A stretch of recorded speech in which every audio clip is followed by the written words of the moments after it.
Hello बच्चों, good evening. सभी बच्चे अपनी अपनी कॉपी और पेन निकाल लें और मेरे साथ साथ नोट करते जाएं। चैप्टर चल रहा था बच्चों मैकेनिक्स में, यांत्रिकी, जो पहली यूनिट थी फिजिक्स की, उसमें विमीय विश्लेषण। ठीक है, हमने आपको डायमेंशनल एनालिसिस में, मतलब विमीय विश्लेषण में लगभग 40 विमीय सूत्र बता दिए थे। ठीक है ना, वीन नियतांक तक मैंने बता दिया था। यहां से आगे की बात कर रहे हैं बच्चों, लगभग 8-10 विमीय सूत्र मुझे और बताने हैं। उसके बाद आपको डायमेंशनल एनालिसिस, विमीय विश्लेषण के उपयोग बताई जा रहे हैं। ठीक है ना, आप मेरे साथ साथ नोट कर लें। ठीक है ना, चलो नोट करेंगे बच्चों। यस, मैंने वीन नियतांक भी बता दिया था। इसका फॉर्मूला था lambda into T equal to Wien नियतांक। लैम्डा यहाँ पर रेडिएशन की, ऊष्मीय जो विकिरण है ना, उनकी वेवलेंथ है, और टी उस ब्लैक बॉडी का टेम्परेचर है, कृष्णिका बोलते हैं हम। Equal to lambda into T equal to होता है बी। बी यहाँ पर बोलते हैं वीन नियतांक। ठीक है, ये बता दिया था मैंने। अब मैं बात कर रहा हूं नेक्स्ट वाला, स्टीफन नियतांक।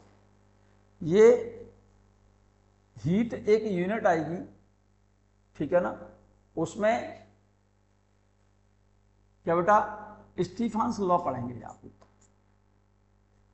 इसी के नाम से स्टीफन नियतांक को हम जानते हैं। इसको डिनोट किया है सिग्मा से। क्वेश्चन जरा ध्यान देना मेरी बात पर। ये कोई ब्लैक बॉडी है, ब्लैक बॉडी बच्चों उसको कहते हैं आदर्श कृष्णिका। ऐसी वस्तु जिस पर आने वाले सभी ऊष्मीय विकिरण, वो वस्तु सभी ऊष्मीय विकिरणों को क्या कर ले, अवशोषित कर ले, लेकिन परावर्तित ना करे। 100% ऊष्मीय विकिरणों को जो वस्तु क्या बेटा अवशोषित करती है, अवशोषित कर लेगी। जितने ऊष्मीय विकिरण इस पर गिरे हैं उन सभी को क्या कर ले, ये अपने अंदर एब्जॉर्ब कर ले, अवशोषित कर ले। ऐसी वस्तु को बोलते हैं बच्चों हम आदर्श कृष्णिका। और किसी आदर्श कृष्णिका की क्या बेटा उत्सर्जन क्षमता, क्या बेटा उत्सर्जन क्षमता उस वस्तु के परम ताप के की घात 4 के डायरेक्टली प्रोपोर्शनल होती है। आदर्श कृष्णिका की क्या बेटा उत्सर्जन क्षमता, इमिसिव पावर बोलते हैं इसको इंग्लिश में बच्चों। Emissive power of a black body is directly proportional to 4th power of absolute temperature. किसी आदर्श कृष्णिका की ऊष्मीय विकिरण की उत्सर्जन क्षमता उस वस्तु के परम ताप T के घात 4 के डायरेक्टली प्रोपोर्शनल होगी, उसके समानुपाती। प्रोपोर्शनलिटी साइन हटाते हैं तो यहां पर कांस्टेंट लगाते हैं सिग्मा T की पावर 4। ये स्टीफन्स लॉ है, स्टीफन का नियम है। यहां पर E क्या चीज है, वस्तु की उत्सर्जन क्षमता, वस्तु की आदर्श कृष्णिका, आदर्श कृष्णिका, कृष्णिका, आदर्श कृष्णिका की उत्सर्जन क्षमता, उत्सर्जन क्षमता। उत्सर्जन क्षमता क्या होती है इसकी, उत्सर्जन क्षमता, आदर्श कृष्णिका की उत्सर्जन क्षमता कहते हैं वस्तु के एकांक क्षेत्रफल से एकांक समय में उत्सर्जित होने वाली विकिरण ऊर्जा की मात्रा। ऊर्जा अपॉन उत्सर्जन क्षमता, आदर्श कृष्णिका की उत्सर्जन क्षमता के लिए सूत्र है ऊर्जा अपॉन उस कृष्णिका का क्षेत्रफल इनटू समय। ठीक है, तो इस उत्सर्जन क्षमता का पहले विमीय सूत्र निकालना पड़ेगा आपको। ऊर्जा का विमीय सूत्र होता है mL2 P-2, क्षेत्रफल का L2, समय का T। क्लियर है, इस L2 से L2 कैंसिल हो गया, डायमेंशनल फॉर्मूला इसका हो गया। विमीय सूत्र उत्सर्जन क्षमता का हो गया m, L कैंसिल हो गया, ये T ऊपर पहुंच जाएगा तो T की पावर -3। ये किसका विमीय सूत्र आ गया, उत्सर्जन क्षमता का। और टी क्या चीज है यहाँ पर, परम ताप है, टी की पावर 4 लिखा है ना, टी यहाँ पर ताप है बच्चों, परम ताप, परम ताप, और इसका विमीय सूत्र होता है बच्चों थीटा। तो अब सिग्मा का निकालना है मुझे, तो ये विमीय सूत्र लिख लिया होगा उत्सर्जन क्षमता का आपने, ये, और परम ताप का थीटा हो गया। तो यहाँ पर इस स्टीफन नियतांक का विमीय सूत्र निकालना है, ई अपॉन टी की पावर, ई का विमीय सूत्र क्या निकल आया, एम, ये निकला हुआ है एम टी की पावर -3, ठीक है, एम टी की पावर -3, ये निकल, समझ आ गया ना ये। और ताप का क्या चीज है बच्चों, थीटा, थीटा की पावर 4, तो विमीय सूत्र इसका क्या निकल आया, एम टी की पावर -3 थीटा की पावर -4, ये विमीय सूत्र आ गया स्टीफन नियतांक का। क्लियर है, एम टी की पावर -3, एम टी की पावर -3 थीटा की पावर -4, यही निकला है ना, ये रहा, ये निकाल के दिखा दिया, ठीक है। नेक्स्ट देखें, वेग प्रवणता, वेग प्रवणता का सूत्र याद रखना पड़ेगा आपको, क्या बेटा, वेग में परिवर्तन बटे दूरी, वेग में परिवर्तन बटे दूरी, वेग में परिवर्तन या वेग, वेग का विमीय सूत्र मैं कई बार बता चुका हूं, LT-1 और दूरी का L, L से L कैंसिल, विमीय सूत्र आ गया T-1। क्लियर है। ताप प्रवणता, ताप में परिवर्तन बटे दूरी, ताप में परिवर्तन का तो थीटा हो गया, दूरी का L हो गया, इसका विमीय सूत्र हो गया थीटा L की पावर -1, ये रहा, ठीक है। ध्वनि की तीव्रता, ध्वनि की तीव्रता जरा गौर से देखिएगा, तीव्रता, ध्वनि की तीव्रता क्या होती है, एकांक क्षेत्रफल से एकांक समय में लंबवत गुजरने वाली ऊर्जा की मात्रा, एकांक क्षेत्रफल से एकांक समय में लंबवत गुजरने वाली ध्वनि ऊर्जा की मात्रा ध्वनि की तीव्रता कहलाती है बच्चों। ध्वनि की तीव्रता का सूत्र हो गया फिर ऊर्जा बटे क्षेत्रफल इंटू समय, ऊर्जा का विमीय सूत्र mL2T-2, क्षेत्रफल का L2, समय का T, L2 से L2 कैंसिल हो गया, इस T को ऊपर ले जाओ, M तो यहां पर बचा, T-2 ऊपर है, एक T नीचे है, नीचे वाला T ऊपर पहुंचेगा तो -9 होगा, तो ये हो गया MT-3। क्लियर। नेक्स्ट देखो, गुरुत्वीय विभव, इसका सूत्र होता है कार्य बटे द्रव्यमान, कार्य का विमीय सूत्र क्या हो गया, mL2T-2 और द्रव्यमान का m, m से m कैंसिल, तो विमीय सूत्र निकल आया L2T-2। Clear, yes. तरंग संख्या, क्या बेटा, वेव नंबर, तरंग संख्या कहते हैं बच्चों रेसिप्रोकल ऑफ वेवलेंथ, क्या ये कहिए तरंग संख्या होता है 1 मीटर दूरी में तरंगों की संख्या, ठीक है ना।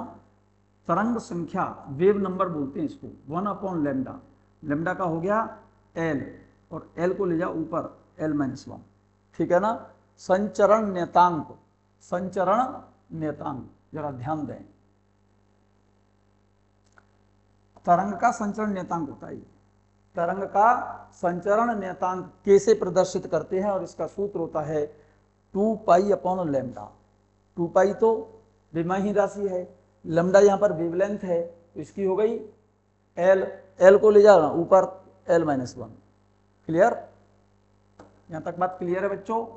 चलिएगा नेक्स्ट देखिएगा, सौर नियतांक, क्या बेटा, सूर्य से पृथ्वी के एकांक क्षेत्रफल में एकांक समय में पहुंचने वाली ऊर्जा की मात्रा, सूर्य से पृथ्वी पर प्रति मीटर स्क्वायर प्रति सेकंड पहुंचने वाली ऊर्जा की मात्रा, मतलब सूर्य से जो एनर्जी आ रही है अर्थ पर, तो अर्थ के 1 मीटर स्क्वायर एरिया में 1 सेकंड के अंदर जो ऊर्जा अर्थ पर आ रही होती है, उस ऊर्जा की मात्रा को सौर नियतांक कहते हैं। सौर ऊर्जा नहीं, सौर नियतांक कहते हैं। क्या बेटा, सोलर कांस्टेंट से जानते हैं, इसको S से व्यक्त करते हैं। इसका सूत्र क्या बन गया, ऊर्जा बटे क्षेत्रफल इनटू समय, ठीक है। ऊर्जा का विमीय सूत्र क्या हो गया, mL2T-2 सोलर कांस्टेंट बोल रहा हूँ, सोलर नियतांक, सोलर या सौर नियतांक कहते हैं इसको, सोलर कांस्टेंट बोलते हैं इसको। ऊर्जा बटे क्षेत्रफल इंटू समय, ऊर्जा का विभव सूत्र हो गया mL2T-2, क्षेत्रफल का L2, समय का T, L2 से L2 कैंसिल, इस T को ऊपर ले जाओ, mT-3, क्लियर। ये सोलर कांस्टेंट का विभव सूत्र निकल आया, ठीक है। एंट्रोपी क्या बेटा, पहले भी मैं बता चुका हूं, एंट्रोपी का सूत्र होता है किसी वस्तु को दी गई ऊष्मा की मात्रा बटे उस वस्तु का परमताप। दी गई ऊष्मा की मात्रा, ऊष्मा हो, कार्य हो या ऊर्जा हो, सभी का विभव सूत्र mL2T-2 होता है। और परमताप का थीटा हो गया, तो विभव सूत्र निकल आया mL2T-2 और थीटा को ले जाओगे ऊपर, तो थीटा -1। यहां तक बात क्लियर है। इस तरह से बच्चों लगभग कितने हो गए ये विभव सूत्र, 49 विभव सूत्र मैंने बताए हैं, ठीक है ना। इनको नोट कर लिया होगा, इनको बार बार प्रैक्टिस करें, क्योंकि इन विभव सूत्रों की हमें क्वेश्चंस में जरूरत है, ठीक है। पहले इसके उपयोग बता रहा हूं बच्चों, उसके बाद लास्ट में इस चैप्टर के इन टॉपिकों से रिलेटेड कुछ क्वेश्चंस मैं बताऊंगा, ठीक है ना। इसीलिए आप इसको ध्यान से सुने और नोट करें, वो क्वेश्चंस आपको तभी समझ आएंगे, ठीक है। अब मैं बात कर रहा हूं विमाओं के उपयोग की बच्चों, विमाओं का उपयोग। पहला उपयोग देखें, किसी समीकरण की सत्यता की जांच करना। कोई भी समीकरण दिया हुआ है फिजिक्स में, सूत्र जो दिया हुआ है समीकरण बोलते हैं उसको, यदि उस समीकरण में क्या बेटा, समीकरण में जैसे ये समीकरण दिया है S बराबर हाफ GT², S बराबर हाफ GT², अगर इस इक्वेशन में बराबर से किधर, लेफ्ट साइड पर, और इक्वल से राइट साइड पर, दोनों ओर की विमा समान हैं, तब समीकरण क्या बेटा सही माना जाएगा। और अगर दोनों ओर की विमा समान नहीं है तो समीकरण असत्य होगा। ये बात मैंने लिख दी है। यदि किसी दिए गए समीकरण में दोनों ओर की विमा एक सी हैं, दोनों ओर का मतलब क्या है, इक्वल से लेफ्ट साइड पर और इक्वल से राइट साइड पर, दोनों ओर की विमीय सूत्र समान है, तो समीकरण सही होगा, तो समीकरण सही होगा। यदि दोनों ओर की विमा समान नहीं है तो समीकरण गलत होगा। इसे विमा की समांगता का सिद्धांत बोलते हैं। If dimensions in equation is same in both side, both side का मतलब लेफ्ट हैंड साइड और राइट हैंड साइड पर डायमेंशंस अगर सेम है, then formula is dimensionally correct, otherwise wrong. It is the principle of homogeneity. इसको समानता बोलते हैं, होमोजेनिटी बोलते हैं बच्चों, समानता का सिद्धांत बोला जाता है।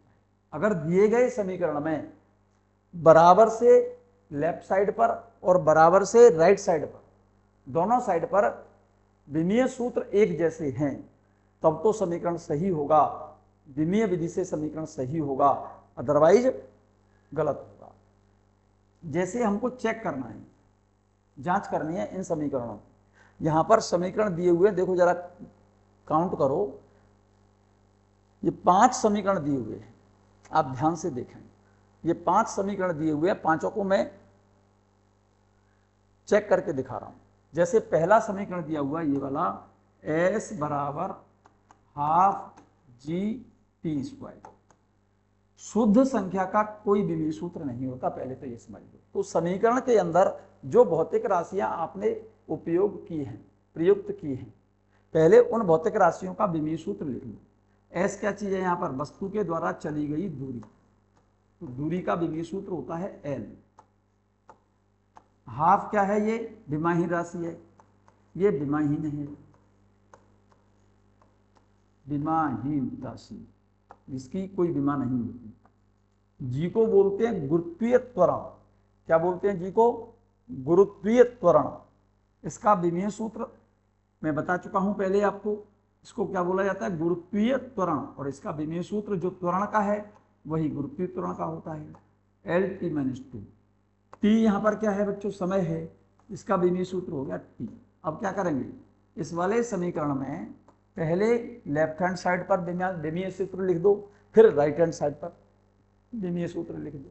तो पहले क्या करेंगे, इस वाले समीकरण में पहले लेफ्ट साइड की विमा क्या है, एल। ये तो लेफ्ट हैंड साइड की विमा क्या है, एस लिखा है ना इस पर, और इसकी विमा क्या है, एल है। अब लो right hand side, right hand side, ठीक है ना। कितना है ये राइट हैंड साइड, क्या है, हाफ जी टी स्क्वायर है, लेकिन हाफ विमाहीन राशि है। जी का क्या हो गया, L T minus two, T का हो गया टी स्क्वायर है तो टी की पावर 2, ये तो प्लस की 2 पावर है, ये माइनस की 2 पावर है, ये दोनों कैंसिल हो जाएंगे तो क्या बचेगा, एल बचेगा बच्चों यहाँ। तो इसका मतलब लेफ्ट हैंड साइड की विमा एल है और राइट हैंड साइड की विमा एल है।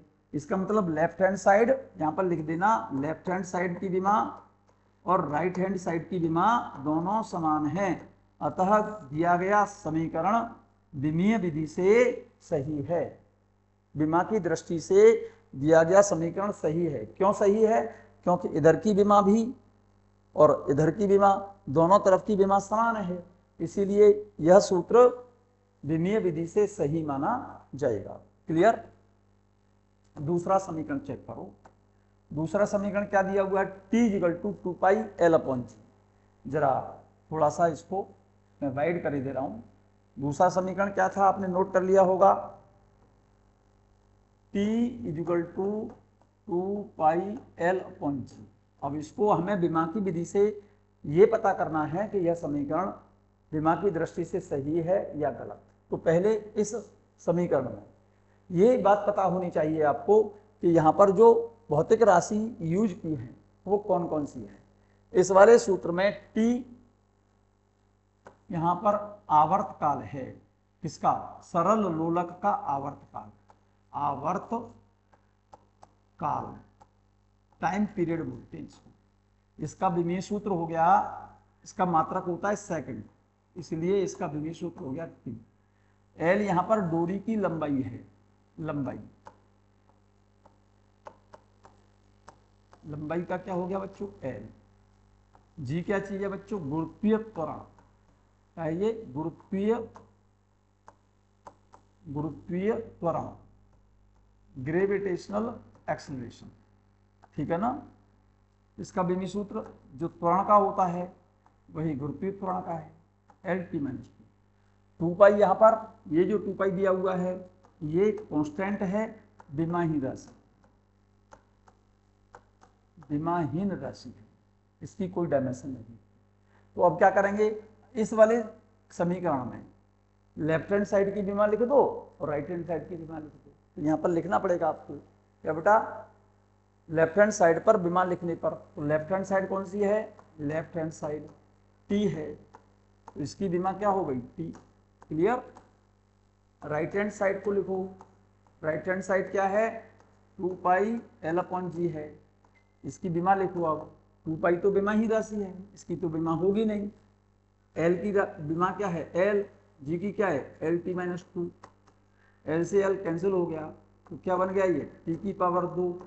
तो जरा देखो, लेफ्ट हैंड साइड यहां पर राइट हैंड साइड के इक्वल नहीं है, अतः दिया गया समीकरण विमा की दृष्टि से गलत है, अतः समीकरण असत्य है। यह समीकरण कैसा है, असत्य। यहां पर लिख देना, समीकरण असत्य है, समीकरण गलत है, असत्य है, बात एक है, गलत है, विमा की दृष्टि से समीकरण गलत है। ठीक है। तीसरा समीकरण देखो, तीसरा समीकरण क्या था बच्चों, चेक करो, V equal to E upon D. तो मैं यहां पर चेक करके दिखाता हूं, देखो ये सूत्र जो दिया है तीसरा वाला, V equal to E upon D. अब आपको ये पता होना चाहिए, क्वेश्चन में गिवन होगा, V इस सूत्र में क्या बेटा, किसी माध्यम में ध्वनि का वेग है, V यहां पर ध्वनि का वेग है। वेग का विमीय सूत्र क्या बताया था, एल टी माइनस 1। ई यहां पर माध्यम का प्रत्यास्थता गुणांक है, प्रत्यास्थता गुणांक। प्रत्यास्थता गुणांक का सूत्र क्या होता है बच्चों, इसका सूत्र होता है प्रतिबल बटे विकृति।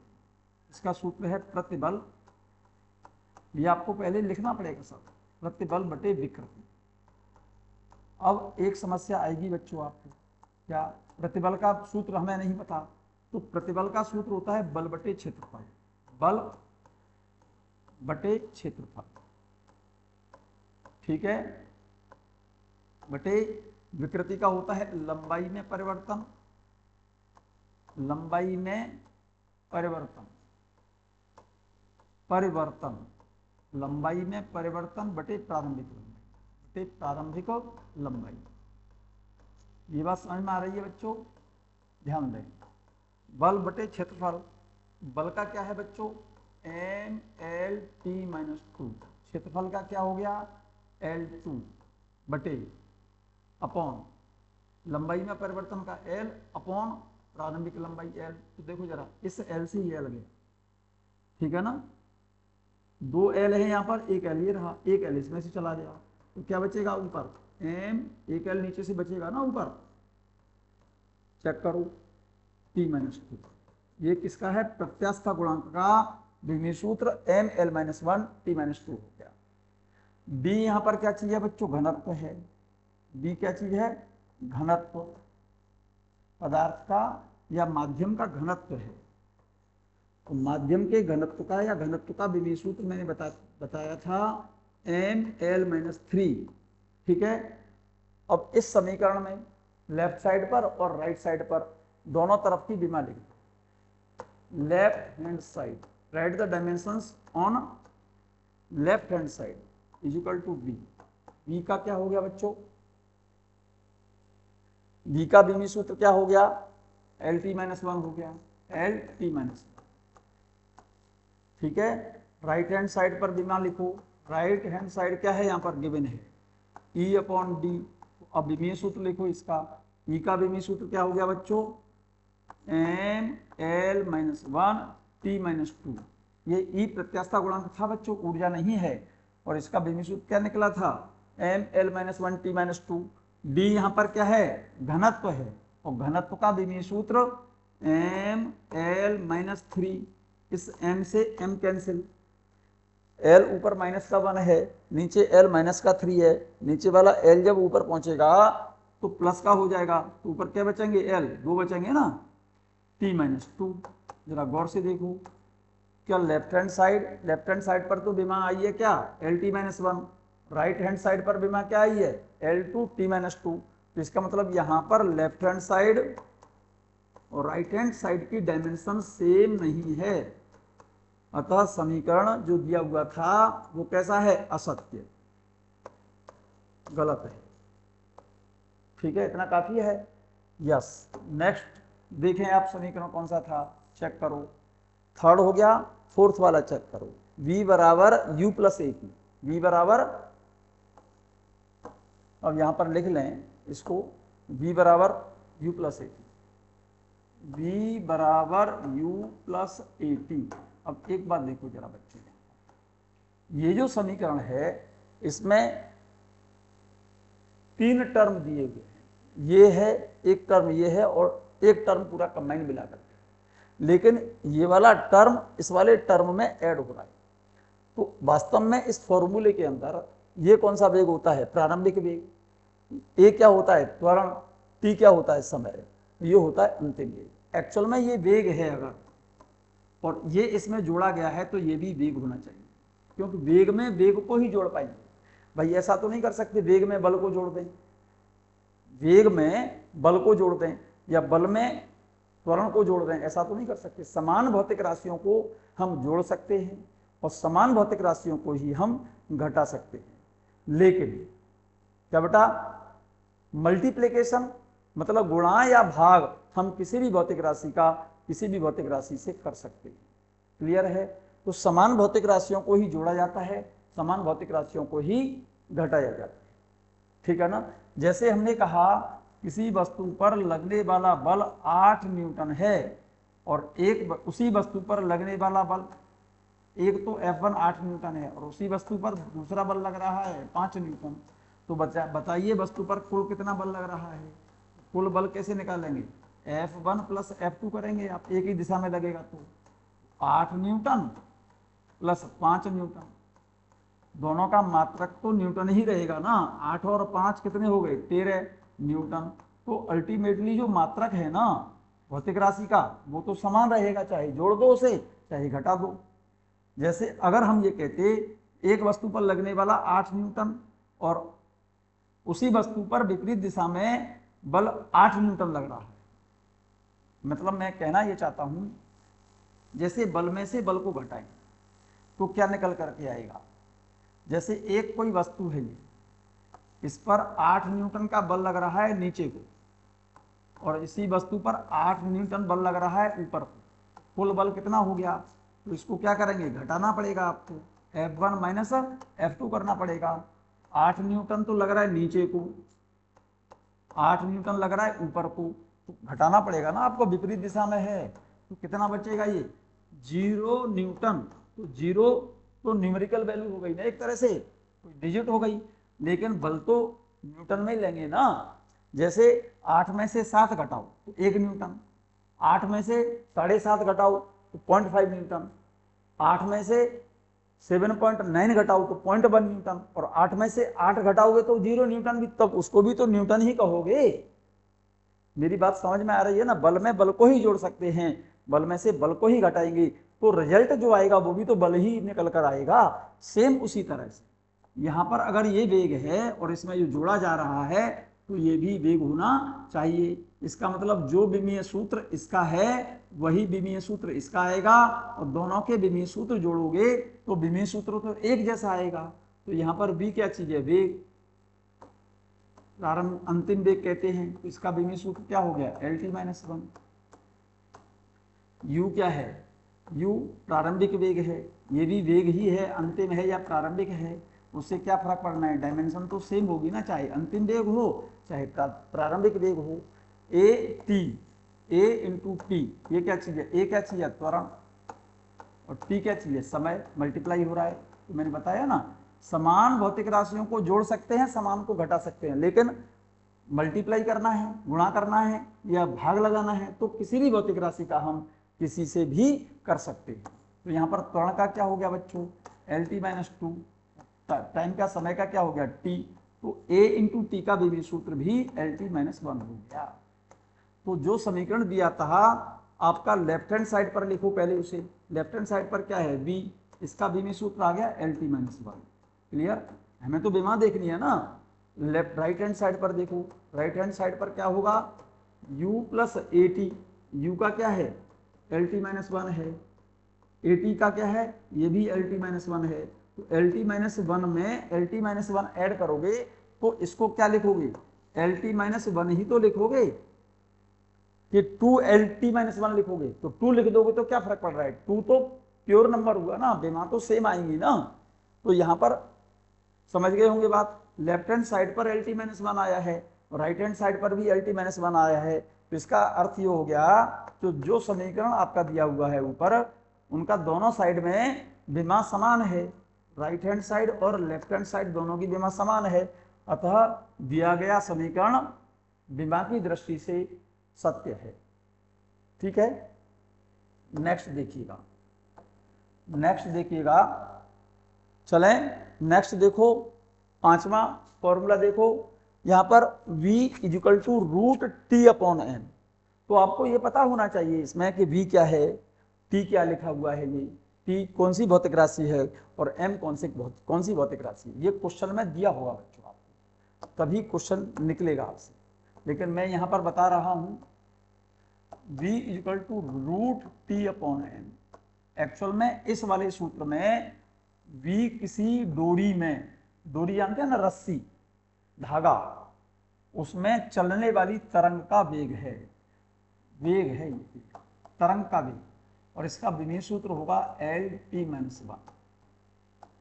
T यहां पर उस रस्सी में तनाव बल है, तनाव बल, उस तनाव बल का और बल का विमीय सूत्र समान होता है m, यहां पर तनाव बल और बल का विमीय सूत्र समान होगा, और इसका विमीय सूत्र होता है बल का MLT-2।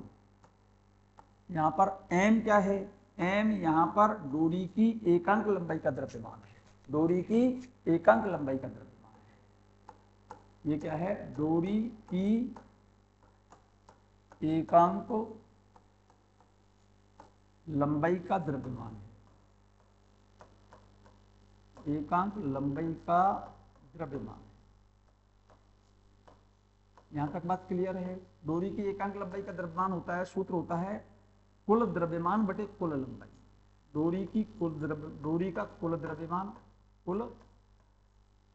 द्रव्यमान अपॉन डोरी की कुल लंबाई। कुल का मतलब टोटल, कुल लंबाई। क्लियर है? तो डोरी की एकांक लंबाई का विभव सूत्र क्या बन गया? कुल द्रव्यमान का तो m हो गया, कुल लंबाई का l हो गया, l को ले जाओ ऊपर, m l माइनस 1। क्लियर है? अब देखो, वेग का विभव सूत्र ये रहा, तनाव बल का ये रहा, एकांक लंबाई के द्रव्यमान का ये रहा। तो जो समीकरण दिया हुआ है,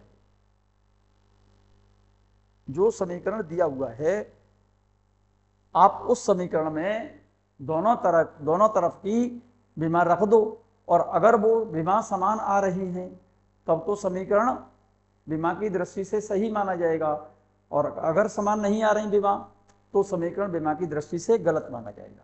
तो यहाँ पर इस समीकरण में जरा गौर से देखो, लेफ्ट हैंड साइड पर मैं विमा लिख रहा हूँ। पहले लेफ्ट हैंड साइड पर जो भौतिक राशि लिखी है उसको पहले लिख लो, और इसका विमीय सूत्र लिखो। फिर v क्या था? तनी हुई डोरी में तरंग का वेग है ये, और इसका विमीय सूत्र होता है LT माइनस 1। क्लियर है? राइट हैंड साइड क्या है बच्चों? राइट हैंड साइड यहां पर क्या लिखी हुई है? Root T upon M. T यहां पर क्या बताया था मैंने? डोरी में या धागे में, रस्सी में तनाव बल। तो इस पर रूट चढ़ा हुआ है ना बच्चों, ये रूट आप भी लगा दो। तनाव बल का विमीय सूत्र MLT माइनस 2 बताया था मैंने, ये लिख भी दिया है, ये रहा, ये रहा। और m द्रव्यमान नहीं है डोरी का, ये एकांक लंबाई का द्रव्यमान है, और इसका विमीय सूत्र क्या निकल के आया है? ML minus 1, ML minus. जरा गौर से देखो, इस m से ये m कट गया, ये l जब ऊपर जाएगा तो ये l की पावर माइनस 1 है, ऊपर जाएगी तो ये वैल्यू, ये जो घात चढ़ी हुई है ना, ऊपर जाकर के घात प्लस हो जाएगी। तो यहाँ क्या आएगा? देखो, रूट l की पावर 2 t की पावर माइनस। जब इसका रूट हटाओगे तो वर्गमूल लेना पड़ेगा ना आपको, तो वर्गमूल लेंगे तो एल स्क्वायर का वर्गमूल तो l हो गया, t माइनस 2 का वर्गमूल t माइनस 1 हो गया। क्लियर है? इसका डायमेंशनल फॉर्मूला क्या निकल आया? L T minus 1। क्लियर? ये राइट हैंड साइड की डायमेंशन निकल कर आ रही है। ये तो लेफ्ट हैंड साइड की डायमेंशन है एल टी माइनस 1, ये राइट हैंड साइड की डायमेंशन है एल टी माइनस 1। तो यहां पर क्या कह देंगे आप? लेफ्ट हैंड साइड की विमा और राइट हैंड साइड की विमा दोनों समान है, अतः दिया गया समीकरण सत्य है। लिख देंगे ना, यहां पर लिखेंगे लेफ्ट हैंड साइड की विमा और राइट हैंड साइड की विमा सेम है, एक जैसी है, अतः दिया गया समीकरण सत्य है। यहां पर कैसा लिख देंगे? समीकरण सत्य है, सत्य है। ठीक, सही है, सत्य है, एक ही बात है। क्लियर है ये बात?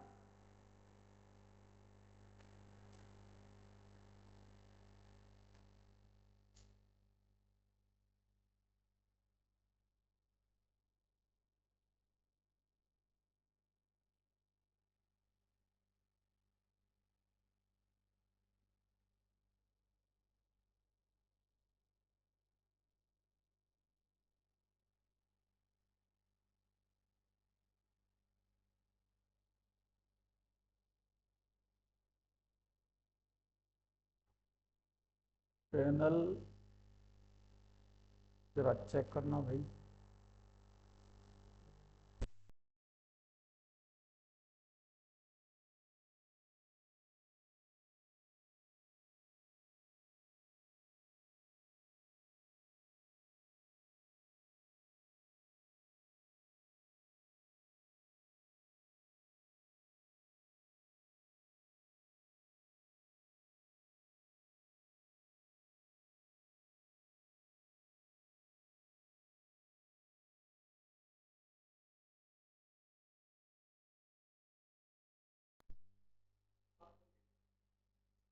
यहाँ तक कर लिया बच्चों आपने।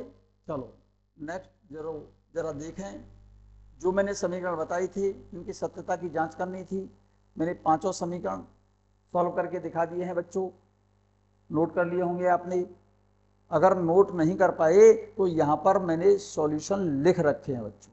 पहला सॉल्यूशन ये रहा पहले समीकरण का, आप इसे देखें ध्यान से, और जब वीडियो सुने आप इसको पॉज करके लिख लें। ठीक है, ठीक है बच्चों। दूसरा समीकरण देखिएगा, ये रहा। ये समीकरण भी सत्यता की जांच करके मैंने बता दिया है, इसको देख लें और फिर से बंद हो गया।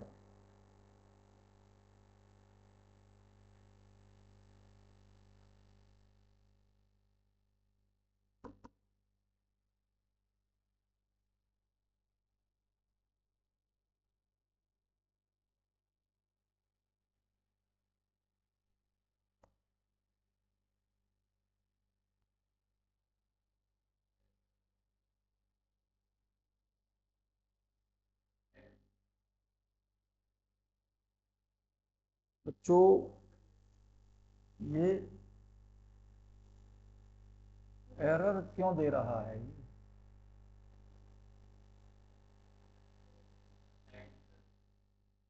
बेटा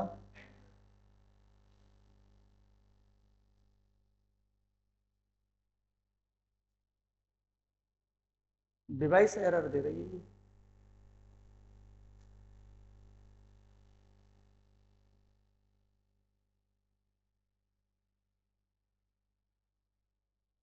बच्चों 2 मिनट रुके जरा, मैं फिर से ओपन करता हूं।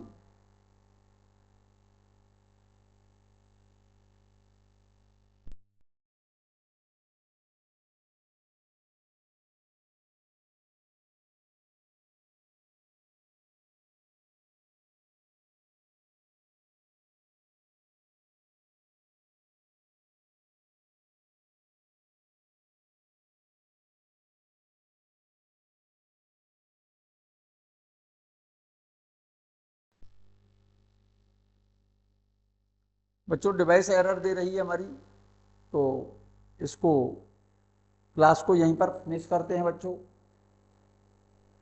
नेक्स्ट डे यहीं से हम शुरू करेंगे बच्चों। इसका पहला यूज मैंने बता दिया है आपको, क्या? विमा की सहायता से किसी समीकरण की सत्यता की जांच करना।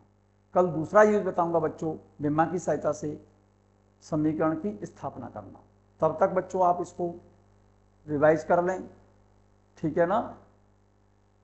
ठीक है बच्चों, मिलते हैं नेक्स्ट डे।